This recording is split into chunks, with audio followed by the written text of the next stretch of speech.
अस्सलाम वालेकुम प्यारे बच्चों। हम नौवा सबक मुश्तरक आद्य आज़म और मुश्तरक ज़ुअज़ाफ़ी अक़्ल पढ़ रहे हैं। उसमें बुनियादी मालूमात हमको समझना है, आद और मक़सूम में फ़र्क क्या है।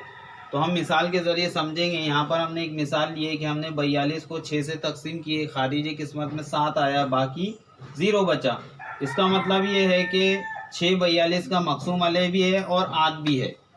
अब दूसरी मिसाल हमने यहाँ ली है कि हमने 28 को 9 से तकसीम किए, खारिजी किस्मत में 3 आया, बाकी 1 बचा।